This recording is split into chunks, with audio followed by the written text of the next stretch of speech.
Hormuz প্রণালীতে জাহাজ চলাচলে 20% transit ফি প্রত্যাহারের ঘোষণা দিয়েছেন মার্কিন প্রেসিডেন্ট ডোনাল্ড ট্রাম্প।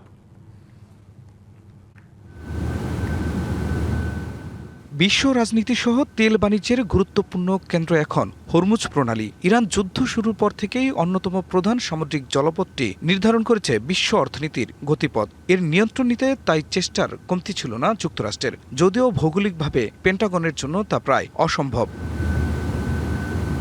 বদলে সামরিক শক্তির জোরে প্রণালীতে যাদের জাহাজ চলে সেই দেশগুলোর উপর পরোক্ষ চাপ তৈরি করতে চান ট্রাম্প। হরমুজে সম্ভাব্য ইরানি হামলা থেকে নিরাপত্তার নামে ট্রানজিট ফি আদায়ের কথা বললেও একদিন পরেই সুর পাল্টালেন মার্কিন প্রেসিডেন্ট।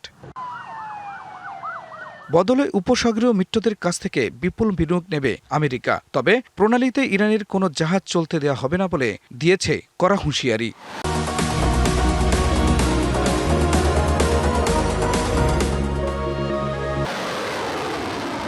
এরই মধ্যে ইরানের টানা 3 রাত হামলা চালিয়েছে যুক্তরাষ্ট্র। ইতিহাসে প্রথমবারের মতো আত্মঘাতী ড্রোন ছুঁড়েছে মার্কিন বাহিনী। টার্গেট ছিল ইরানের বন্দর আব্বাস নৌঘাঁটি। তবে কড়া জবাব দিচ্ছে তেহরানও। ইরান শুরু করেছে অপারেশন নাসর-2। বাহরাইনে মার্কিন সেনানিবাসে ক্ষেপণাস্ত্র ফেলেছে তারা। জর্ডানের আজরাক ঘাঁটিতে ড্রোন হামলা হয়েছে। এছাড়া কুয়েত ও ওমানে মার্কিন রাডার ধ্বংসের দাবি করেছে ইরান। সবচেয়ে বড় শঙ্কার জায়গা হরমুজ প্রণালী। সেখানে 2টি সুপার ট্যাঙ্কার বিকল করেছে ইরান। তেহরানের দাবি জাহাজগুলো অবৈধ পথে চলছিল। হরমুজ প্রণালী এখন পুরোপুরি বন্ধ। এর ফলে বিশ্ববাজারে তেলের দাম আকাশ ছুঁতে পারে। নতুন এই সংঘাত পরিস্থিতিকে আরও ভয়াবহ করে তুলছে। চরম হুমকির মুখে বিশ্ব অর্থনীতি।